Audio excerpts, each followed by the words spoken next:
अस्सलामुअलैकुम, कैसी है सब प्यारी बहनें, कैसे हैं आप सब। जी जनाब, मम्मी खनसा लाई है आज आपके लिए गोभी के कोफ्ते। जी हाँ, बिल्कुल सही सुना आपने, गोभी के कोफ्ते। और ये इतने टेस्टी, इतने डिलीशियस बनते हैं कि आप एक दफ़ा बनाएंगी तो आलू गोभी पकाना भूल जाएंगी। जो बच्चे सब्जियां नहीं खाते, आप उनको इस शेप में सारी सब्जियां मिक्स करके रोल बनाकर और इस तरह फ्राई कर कर खिला सकती हैं। लेकिन आज हम जो रेसिपी डिस्कस करने वाले हैं वो है आलू गोभी के कोफ्ते। तो चलिए जनाब, अपनी रेसिपी स्टार्ट करते हैं और मैं आपको बताती हूँ इतनी यमी और डिलीशियस रेसिपी बनाने का आसान सा और इजी तरीका, जो कि आपको तैयार करने में कोई ख़ास मुश्किल नहीं आती। सबसे पहले हमने लेनी है गोभी। उसके जो एक्स्ट्रास है वो काट लेने हैं और उसके बाद उसको वॉश कर लेना है। वॉश करके आपने उसको नॉर्मल पीसीज में कन्वर्ट नहीं करना, बल्कि इसको आपने क्रश करना है। इसको कद्दूकश करने के बाद प्रॉपर इसको आपने अच्छे तरीके से सारा कद्दूकश करना है। बिल्कुल भी इसमें जो है मोटा ना रहे, वरना आपके जो कोफ्ते हैं वो टूट सकते हैं। उसके बाद आपने इसमें नॉर्मली सारे मसाले डाल देने हैं। हरा धनिया डाल देना है। मसाले वही नमक, सुरख मिर्च, हल्दी, गरम मसाला, सूखा धनिया और ज़ीरा, बस इसके अलावा कोई ख़ास मसाला नहीं है। और उसके बाद आपने पानी नहीं डालना, पानी डालने की ज़रूरत नहीं पड़ती। जब आप गोभी के अंदर बेसन डालकर उसको ज़ोर से मैश करेंगी, मसलेंगी, बेसन को उधर मिक्स करेंगी, तो वो गोभी अपना पानी खुद ही छोड़ देगा।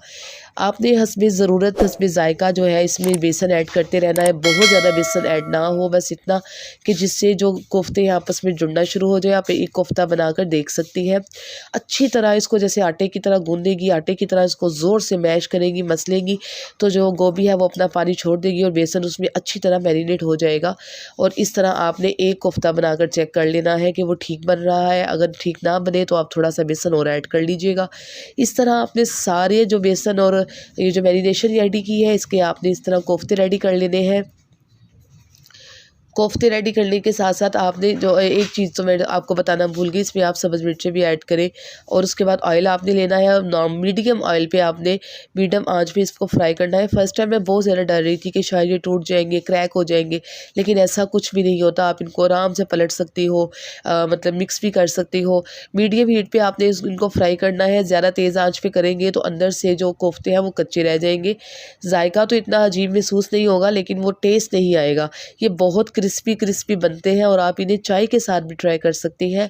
और जब ये मैं फ़र्स्ट टाइम बना रही थी तो हमने सालन के लिए बनाया और मैं सारे के सारे चाय के साथ ही हम लोग खा गए। ये देखिए बाहर से इतने क्रिस्पी बनते हैं बॉल्स की तरह। इसको चाहे तो आप अपना टी टाइम में भी बना सकते हैं, मतलब सम टाइम सालन नहीं भी बनाना होता। इसी तरह जो बाकी जो आपने कोफ्ते साथ साथ जो बनाए हुए थे गोभी के, वो आपने इसी तरह उनको लाइट मीडियम ब्राउन कर लेना है। मीडियम ब्राउन करने के बाद आपने इसके साथ ही इसके मसाले की मैरिनेशन जो है वो रेडी करना शुरू कर देनी है। ये देखिए ये हमारे बिल्कुल, आप चाहे तो फ्री ऑयल में जब इसको फ्राई करेंगे तो ये दोनों साइडों से अच्छे से हो जाएंगे। मेरे पास ऑयल कम है और इसलिए मुझे साइड्स जो है वो पलटनी पड़ रही है। केचप के साथ ज़रूर इंजॉय कीजिएगा, ये बहुत टेस्टी होते हैं। अब हम मैरिनेशन रेडी करते हैं। टमाटर, 2 बड़े-बड़े अनियन, क्योंकि मैंने इसमें ग्रेवी ज़्यादा अच्छी वाली बनानी है, पतला शोरबा नहीं बनाना, क्योंकि इन कोफ्तों को बहुत ज़्यादा भूनना नहीं होता। लहसुन अदरक का पेस्ट और इसमें पानी डाल के बस आपने सिंपली इसको ग्राइंड कर लेना है। कोफ्ते हमारे तकरीबन जो है वो सारे जो है वो हो चुके हैं। ये लास्ट वाला मैं डाल रही हूँ और फिर बाद में इसी ऑयल में जो है हम सारी मैरिनेशन डालेंगे और मसाला रेडी करेंगे। एक दफ़ा ये रेसिपी उम्मे खनसा के कहने पे ज़रूर ट्राई कीजिएगा, ये बहुत टेस्टी, बहुत यम्मी बनती है। और आप एक दफ़ा बना लेंगी तो गेस्ट आएंगे, आप उनको भी खिलाएंगी तो वो भी आप कीमे के कोफ्ते भूल जाएंगी। अगर आपने एक दफ़ा ये आलू गोभी गोभी वाले खाली जो कोफ्ते हैं अगर आपने ये बना लिया, आप चाहे तो इसमें टेस्ट के लिए थोड़े से आलू और चिकन भी ऐड कर सकती है। जब आप कोफ्तों की मैरिनेशन रेडी कर रही हो, ये आपकी चॉइस के ऊपर है कि आप इस पर कौन सा जो है वो फ्लेवर ऐड करती है या कौन सी जो है इसमें ट्विस्ट ऐड करती है। एक्सपेरिमेंट करते रहा करें, डिशेस बनाना इतना मुश्किल नहीं होता। हमने जो मैरिनेशन रेडी की थी, जो हमने लहसुन अदरक और टमाटर का पेस्ट रेडी किया था, वो मैंने उसी ऑयल में जिसमें मैंने ये मसाले कोफ्ते बनाए हैं डाल दिया है। और इसके साथ नमक, सुरख मिर्च, हल्दी, गरम मसाला सूखा धनिया और ज़ीरा डाल दिया है और उसके बाद इसको सिंपली हमने मसाले की तरह भूनना है। टमाटर जो कि पहले डाल चुकी हुई हूँ। छोटा सा दालचीनी का पीस और कड़ी लीव्स आप डाल दें टेस्ट के लिए, और आधे से भी कम चम्मच आपने इसमें सिरका ऐड करना है। और फिर उसके बाद इसका मसाला अच्छी तरह आपने बनाना है, भूनना है कि उसका जो पानी है वो अच्छी तरह ड्राई हो जाए। आपको दोबारा उसको भूनने की ज़रूरत ना करे, बिल्कुल मसाला इसका अच्छे से पकाना है।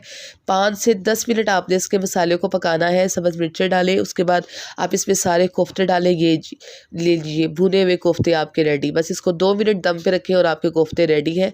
आप चाहे तो इस तरह भी सालन बना सकती हैं, चाहे तो इसमें ग्रेवी भी ऐड कर सकती हैं। मैंने दोनों तरीक़ों से बनाया है, बिल्कुल सिंपल है, बहुत आसान तरीका है। अब ग्रेवी बनाने के लिए मैंने इसमें जो है इसमें दही ऐड कर लिया है। इसमें थोड़ा सा दही ज़्यादा ऐड कर लें और आधा कप दूध डाल दें। ये इतने टेस्टी बनेंगे, इतने टेस्टी बनेंगे, आप खुद उंगलियां चाटते रह जाएंगे। गरम ग्रीन मसाला, ग्रीन धनिया जो है, हरा धनिया, वो इसमें गार्निश करें और ज़बरदस्त किस्म की चपातियों के साथ, नाश्ते में पराठों के साथ इसको एंजॉय करें। बहुत ही टेस्टी, बहुत ही यमी ये रेसिपी है। यकीनन आपको ये रेसिपी पसंद आई होगी। उम्मे खनसा को दीजिए इजाज़त। अगर आपने अभी तक मेरा चैनल सब्सक्राइब नहीं किया तो सब्सक्राइब कर लीजिए। देखिए मैंने अब इसमें 1 कप दूध डाल दिया है और ये बहुत ही गाढ़ी, बहुत ही टेस्टी किस्म की जो इसकी ग्रेवी है वो रेडी हो चुकी है। दोनों तरीके से इंजॉय कीजिए, दोनों तरीके बहुत टेस्टी है, बहुत शानदार है, बहुत ही टेस्टी डिश बनती है। उम्मे खनसा की रेसिपी यकीनन आपको पसंद आई होगी। ऐसी शॉर्ट रेसिपीज़ के लिए मेरे चैनल को सब्सक्राइब करना मत भूलिए। बेल आइकन का बटन भी प्रेस कर दीजिए ताकि आपको ऐसी और शॉर्ट रेसिपीज़ मिलती रहे। उम्मे खनसा को दीजिए इजाज़त, दुआओं में याद रखिएगा। फ़ी अमानिल्लाह, अल्लाह हाफ़िज़।